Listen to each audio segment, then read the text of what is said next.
Hola a todos, espero que ustedes hayan podido oír el prólogo que les envié con anticipación, de manera que conozcan cómo van a ser las reglas del juego que vamos a tener en estas sesiones. Voy a comenzar mostrando, y va a estar en todas las diapositivas, una hermosa obra de Picasso cuando era todavía un muchacho, y se llama Ciencia y Caridad. Está en el Museo Picasso de Barcelona. En esta obra se plasman la contraposición entre la medicina moderna, que es la que representa el médico, que está tomando el pulso, midiendo, es decir, ciencia, y por otro lado está la religiosa, que está ofreciendo una infusión a la enferma. La enferma es la parte central de la obra, ¿no? Así que esa, la enfermera, bueno, o la religiosa, representa el socorro asistencial y el médico la medicina moderna. Esto va a estar siempre en mis sesiones porque quiero darles un poco de lo que es el sentido de la medicina, la profesión más humanista de todas las profesiones clásicas, ¿no? Como este tipo de cosas pues no se ven, he aprovechado esta oportunidad que tengo de poder hablarles a ustedes y tratar de enseñarles algo un poco. Ustedes tienen que hacer gran parte, pero sobre todo formar en las cosas que pues no, por muchas razones que están fuera de consideración aquí, ustedes no reciben.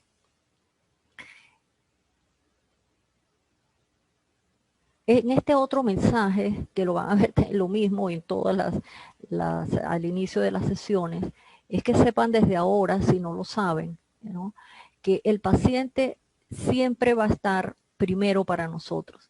Muy difícil, como dice allí, aún por encima de nuestros propios intereses, pero este es el compromiso del profesionalismo médico, así que eso tiene que quedar claro, saberlo, ¿no? Eso por un lado.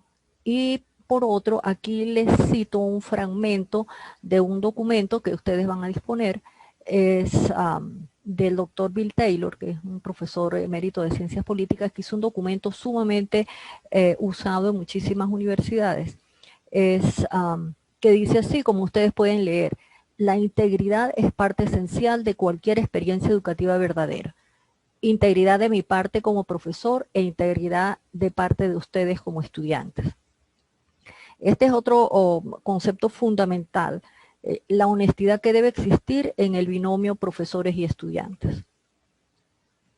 Bueno, y esto es lo que vamos a revisar en los siguientes días, semanas, es la fisiopatología del aparato digestivo.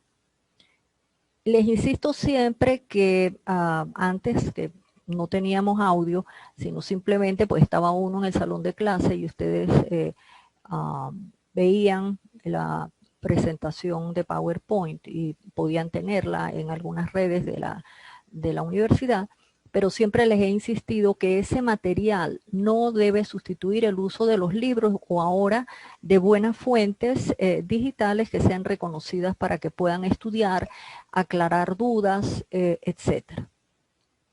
Aquí tienen las fuentes que yo he utilizado para esta preparación de estas clases, ¿no? Son libros de fisiología, libros de fisiopatología y libros de clínica médica. Y asimismo revistas actualizadas de las mejores revistas internacionales sobre medicina clínica. Estos materiales los van a tener depositados en la plataforma Classroom de Google y también voy a ponerlos en la facultad, en la página web de la facultad. Bueno, esta es una caricatura, ¿no? Espero que eso cale en ustedes, ¿no? Tratar, y sobre todo ahora en las circunstancias de ahora, tratar de tener muchísima disciplina y hacerse su horario y estudiar diariamente, no solamente para cuando vengan las evaluaciones en algún momento. Y bueno, este es el contenido de lo que nosotros vamos a ver en las siguientes semanas.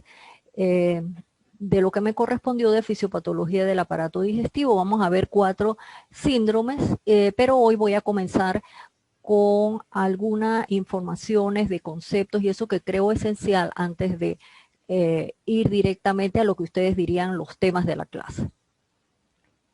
Encontré hace poco esto que me pareció sumamente interesante en la medicina interna de Harrison, los principios de medicina interna, del año 1950, que fue la primera edición, pero que está citado justamente en la edición número 20 del año pasado. Entonces, eso se lo leen con calmita. A mí me pareció muy bueno porque realmente resume lo que es la práctica, lo que debe ser la práctica médica. Fíjense, dice, no hay mayor responsabilidad o obligación que la que puede tener un ser humano que se convierte en médico voluntariamente. Dice, el médico que cuida al que sufre necesita varias cosas: tener habilidad técnica, conocimiento científico y comprensión humana. Las 3 cosas son necesarias, las 3 cosas son importantes. Entonces debe haber tacto, solidaridad y entendimiento de parte del médico, y recordar siempre que el paciente no es una mera colección de síntomas y signos, que es lo que nos vamos a ocupar en las próximas semanas, de funciones desordenadas, de órganos que están mal y de alteraciones de las emociones. ¿Qué pasa? El paciente es igual que nosotros, es un humano y está temeroso, pero tiene esperanza, busca alivio, ayuda y consuelo. Por favor, no lo decepcione. Bien, ahora entonces vamos a ver lo que nos corresponde para hoy. Pero quería también mencionarle, esto también está en la última edición del libro de Harrison. Es un grabado en madera del primer texto ilustrado para estudiantes de medicina en el siglo XV, en pleno Renacimiento. Y es como para contraposición entre la enorme explosión de conocimiento que ustedes tienen que manejar utilizando internet, los medios digitales, etcétera, ¿no? Entonces quería mostrarles esto porque es muy interesante y muy lindos los grabados de este libro que se llama Fascículos de Medicina, que parece que fueron varios los autores. Y aquí en uno de estos grabados, que es el que yo les pongo aquí, está un profesor médico de la Universidad de Padua, aparentemente Petrus de Montañana. Fíjense que él está en la parte alta, el profesor, o sea, superior, ¿no? Arriba tiene toda su biblioteca, el hombre está escribiendo, y arriba tiene a los clásicos. Aristóteles, tiene a Hipócrates, a Galeno, a Avicenna, etcétera. Es decir, es el catedrático. Y abajo, si ustedes observan, están los pacientes que están sentados esperando. Así que este es el primer texto ilustrado para estudiantes de medicina. ¿Qué vamos a tratar hoy? Bueno, vamos a ir puede ser que ustedes ya les hayan dado esto desde sus primeras clases de fisiopatología, pero no está de más. Como les dije en el prólogo, ustedes van a encontrar repetición, redundancia, que no está mal. Voy a insistir en las cosas que, en mi opinión, considero que son importantes.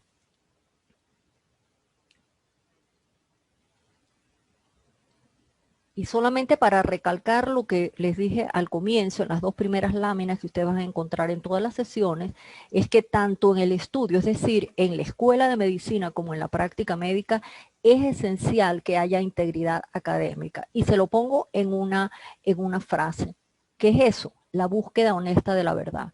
Ustedes pueden de ahí sacar, tendríamos que tener un seminario sobre esto nada más, pero por favor que esto lo recuerden. Y junto con esto, el profesionalismo. O sea, ya que están en esta profesión, tienen que saber qué es eso. Entonces, no es otra cosa que para muchos los sorprende, es la declaración voluntaria de servir. Y estos 2 conceptos quisiera, ¿no?, que estuviera presente en todos ustedes a lo largo de sus estudios y después en su práctica médica. En la medicina tiene que haber valores. El fundamental es la compasión. Si no hay compasión, no puede haber una buena medicina. Pero hay otra serie de valores, la honestidad, la competencia, por supuesto, altruismo, la justicia, responsabilidad, prudencia, etcétera. Pero para que todo esto ustedes lo puedan poner de manifiesto, tiene que haber otro valor que es el coraje. Esto que les estoy diciendo tal vez para ustedes sea la primera vez que lo oigan. Esto es de extrema importancia. Se debe conocer, se debe enseñar, se debe practicar, supervisar y recompensar. Pero vamos entonces ahora dejando eso y con este preámbulo que espero que lo mantengan en sus mentes, vamos a lo que nos corresponde ahora. Quejas, quejas y más quejas. ¿Quejas de quién? De los pacientes. Los pacientes van con quejas en busca de ayuda al médico. Y ahí les pongo unos ejemplos en lo que serían palabras de pacientes. Ustedes los pueden leer. Cuando tomo leche se me avienta el estómago, he perdido peso, me veo los ojos amarillos, me duele la barriga, hago del cuerpo con moco y sangre. Cuando como algunos alimentos como con trigo me siento mal. Me noto que me ha crecido el abdomen, que se me hinchan las piernas, observo que las evacuaciones quedan flotando en la poseta, posiblemente el paciente no les va a decir evacuaciones, estoy orinando muy oscuro, me canso y me ven que estoy hipato o pálido, ¿verdad? Se me ven las venas que están brotadas alrededor del ombligo, etcétera. Cualquier cosa de esas que ustedes mismos pueden haber oído ya en semiología o que se lo han oído a sus familiares o que ustedes mismos en algún momento han tenido. Bien, entonces tenemos quejas por un lado del paciente. Entonces, una pregunta, ¿para qué son los estudios médicos? Bueno, justamente para poder estar en capacidad de conocer o descartar cuáles son las causas o causas de la queja o quejas del paciente y por tanto tratar de aliviar el problema si fuera posible. Esto yo se los insisto porque no se trata de me impresiona, de adivinar, de que puede ser esto. Es un proceso serio el proceso diagnóstico y es un proceso, no es una cosa de un minuto. Es decir, hay que recabar información necesaria para conformar un juicio clínico, un veredicto en base a evidencias. Entonces, fíjense, tenemos quejas y tenemos que hacer un proceso diagnóstico para llegar a un juicio en base a evidencias. Entonces, ¿qué serán esas evidencias? Pues no son otra cosa que las quejas con las que viene el paciente que se convierten en evidencias. Cuando ustedes pueden extraer esa información durante la entrevista, en la comunicación con el paciente familia, o cuando examinan al paciente, o cuando revisan resultados de exámenes de laboratorio, imágenes, procedimientos, etcétera, de manera de comprobar las primeras impresiones diagnósticas o descartar. Ahora, esas quejas que son evidencias, que se convierten en evidencias, debe usarse términos apropiados. ¿Cuáles son esos términos? Los síntomas subjetivos, que son generalmente subjetivos, síntomas y signos que generalmente son objetivos. Entonces, esas quejas, evidencias son signos y síntomas. ¿Qué es un síntoma? Bueno, aquí ya ustedes tienen idea de lo que es el síntoma, ¿verdad? Es algo que indica que hay una alteración o que hay una enfermedad y que es aparente para el paciente generalmente. Y el signo es también la indicación de que algo está mal, de que hay una enfermedad detectable. ¿Por quién? Por alguien que examina, ¿no? Aunque ese signo no sea aparente para el paciente. El paciente puede acudir con el signo, decir él, mire, tengo aquí este morado, tengo aquí una pepa o lo que sea, pero pueden ser también cosas que se descubran al examen físico. Bien, entonces tenemos quejas, evidencias y tenemos signos y síntomas. Ahora vamos a ver qué es lo que estudia la fisiopatología que ustedes ya están estudiando. No está de más insistir en de qué se trata esta disciplina. Bueno, es combinación de fisiología con patología para estudiar una función particular que está alterada. Fíjense, aquí son de distintas fuentes las definiciones, pero que insisten en lo mismo. Cambios en las funciones corporales causadas por una enfermedad y el estudio de esos cambios. ¿Sí? En inglés se utiliza a la inversa el nombre, es patofisiología de la enfermedad, y aquí nosotros lo llamamos fisiopatología. Entonces, fíjense, hay una combinación o convergencia de patología con fisiología, pero es estudio de los procesos fisiológicos que causan o que resultan o que están de alguna manera relacionados con enfermedad o lesión. O sea que ustedes por primera vez están entrando a lo que es la situación alterada en el cuerpo. Ustedes saben ya fisiología, ya la vieron. Fisiología describe todos los procesos o mecanismos que ocurren normalmente dentro de un organismo. Y patología es condiciones que se pueden observar cuando hay un estado de enfermedad. Ahora aquí la palabra importante en lo que es la fisiopatología, que es la convergencia de estas dos. La fisiopatología busca la explicación a esos cambios funcionales.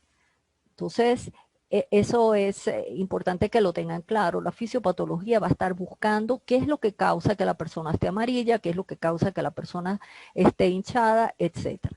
Que estas cosas van a ocurrir cuando hay un estado de enfermedad o un estado patológico. Esta es otra bonita pintura en que se muestra a Claude Bernard y a sus alumnos y ayudantes. Como ustedes ven, están en una mesa, ahí no hay pacientes, y tienen sobre una tabla a un animalito, posiblemente un cobayo, un conejo, es un conejo, ahí está la cabeza con las orejitas largas, y hay una persona tomando notas. Bueno, eso no es otra cosa que los estudios experimentales de la medicina. Claude Bernard se considera que es el padre de la medicina experimental. Entonces ahí está ese puente entre fisiología y fisiopatología. Ustedes deben saber algo más de Claude Bernard de fisiología, que aprendieron ustedes de Claude Bernard con los que contribuyó en su obra. Deben haberlo aprendido el año pasado. Bueno, entonces seguimos con la fisiopatología, nuevamente procesos que van a llevar a la producción de signos y síntomas, que es con lo que el paciente va a venir. Entonces, se necesita conocer bien la fisiología para poder entender cuando la función normal se altera. No podemos pasar a estudiar la función anormal si nosotros no conocemos cuál es la función normal. ¿Qué cosas estudia la fisiopatología? Bueno, como les he repetido, mecanismos de producción de las enfermedades a diferentes niveles. Sobre todo ahora que hay esos avances, antes no era posible, en qué nivel molecular y mucho menos subcelular, celular, etcétera, eran las cosas anatómicas, orgánicas, etcétera. Pero fisiopatología puede estudiar todo esto, desde saber qué mutación de algún transportador está ocurriendo y es responsable de los síntomas que tenga el paciente, que hay una cosa muy grande, un conducto que esté obstruido, una cosa anatómica grande.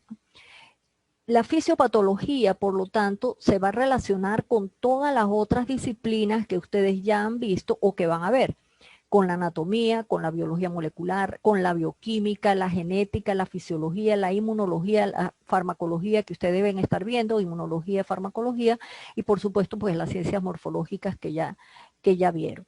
De manera que la fisiopatología se va a afianzar en el conocimiento que ustedes deben haber adquirido en estas distintas ramas en los estudios de la medicina. Es decir, se relaciona con todo. Y es tan esencial en la encrucijada que está la fisiopatología que se considera que da las bases científicas para la práctica médica. Constituye un puente entre las disciplinas básicas y las clínicas. Es realmente la introducción a la clínica, como aparece en la portada del libro de fisiopatología que les mostré y que he seguido, es Introducción a la Clínica Médica. Aquí tienen otra pintura que contrasta con las que acabo de mostrarles de Claude Bernard. Aquí están examinando a una paciente. Esta pintura del francés Henri Gervais de fines del siglo XIX, que es conocida como antes de la operación o este es el otro título, doctor Pean, enseñando en el Hospital San Luis, en París, el descubrimiento de la compresión de los vasos sanguíneos. Entonces también ustedes ven aquí los ayudantes, los aprendices, etcétera, y aquí están los médicos examinando a la paciente. Bien, hemos hablado de quejas, evidencias y de signos y síntomas. Ahora vamos a ver, ya vimos que estudia la fisiopatología, ahora vamos a ver qué es el síndrome. El síndrome, el nombre lo dice. Si, sería muy fácil si nosotros hubiéramos estudiado como estudiaban antes en medicina, que estudiaban las raíces griegas y latinas, porque entonces sería la cosa más fácil y menos memoria. Viene del griego sin, que es junto, y de drom, que es correr. Es decir, los que van juntos, los que corren juntos. Entonces van a ser las quejas o evidencias, signos o síntomas que pueden encontrarse juntos en un paciente en un momento determinado. Y eso es lo que va a hacer el síndrome. Ustedes estudian síndromes, están estudiando síndromes en fisiopatología y también en semiología. Estudian el síndrome febril, el síndrome anémico, el síndrome hemorrágico, etc. Entonces, este conjunto de signos y síntomas que corren juntos, que se correlacionan entre ellos, están asociados con una enfermedad o condición particular. Y eso permitirá poder, a partir del síndrome, poder llegar a un diagnóstico de enfermedad. No siempre ocurre, ¿no? Pero es la idea. Entonces, una primera aproximación al diagnóstico de la enfermedad porque se colocan las quejas en un área particular anatomofisiológica del organismo. Sin embargo, esto hay que decirlo desde el comienzo, que un síntoma o signo puede producirse por causas muy diferentes, por muchas causas diferentes. Sin embargo, podemos al principio partir del síndrome para estudiar, hacer el plan de trabajo con el paciente para poder llegar al diagnóstico de una enfermedad. Si no se llega a un diagnóstico, nunca va a haber buenos resultados con los tratamientos. Aquí solamente para ponerles un ejemplo, los síntomas de insuficiencia cardíaca, ¿verdad? Puede ser causada por muchas condiciones. Puede ocurrir por un infarto, puede ocurrir porque haya hipertensión, que es una sobrecarga de trabajo, puede producir por una enfermedad como la amiloidosis, que es un problema de proteínas mal plegadas en el músculo cardíaco. Bueno, estos entonces grupos de signos y síntomas que van juntos y que caracterizan una anormalidad particular, en el proceso diagnóstico se trata de buscar cuando interrogan al paciente, cuando examinan al paciente, qué cosas van juntos o el paciente puede tener muchas cosas juntas y no todas están relacionadas. Hay que buscar las que están relacionadas para poder definir un síndrome específico.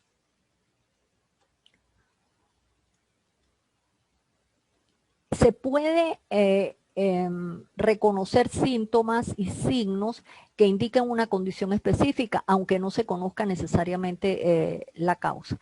Es decir, se puede trabajar mientras se puede avanzar en el proceso diagnóstico. Fíjense que es muy común decir tiene un síndrome viral, porque muy difícil, casi nunca se puede saber exactamente cuál es el virus que está causando, sino hay un montón de virus que causan la enfermedad. Pero una vez que se identifique el agente causal, entonces ya la enfermedad tiene nombre, deja de ser un síndrome.